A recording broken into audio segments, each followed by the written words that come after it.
हरद कुटा हो मड़वा गड़ा हो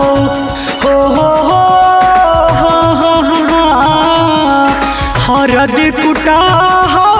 मड़वा गड़ा हो लगी चितो दही में हरदिया ए जान गे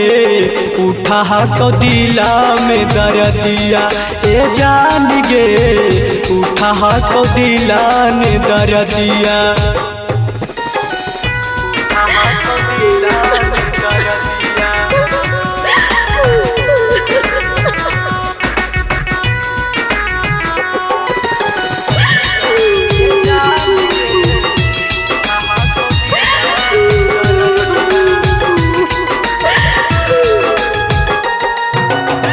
जखनी देखाई देनी काट अपन शादी के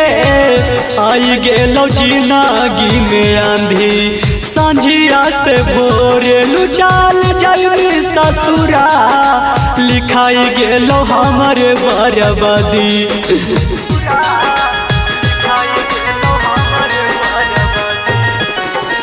जखनी देखाई देनी काट अपन शादी के आई गेलो जिंदगी में आंधी संझिया से भोरेलू चाल जाई ससुरा लिखाई गेलो हमारे बर्बादी शंख पानी भोरे ढारई तौगे जानू लगी जितो देही में मोर आगिया ए जान गे उठा को दिला में दर्दिया ए जान गे उठा को दिला में दर्दिया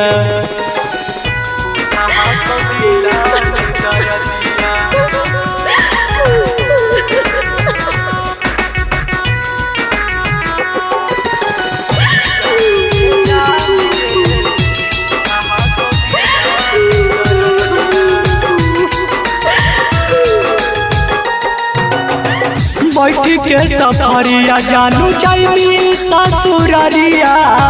सुनमी खबर हमर मौत के एक बेरी मिले जो पागल से पागली अब नहीं मिलबो कौन शौक से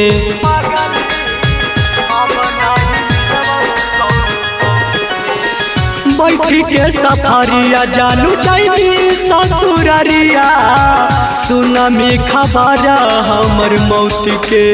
एक बेरी मिले जो पागल से पागली अब नहीं मिलो कौन शौक से सातो जन्म के खैले हन किरिया राजेश पकैनी ना फिक्रिया ए जान गे मारी देनी दिलावा पकिरिया ए जान गे उठा को दिला में दर्दिया।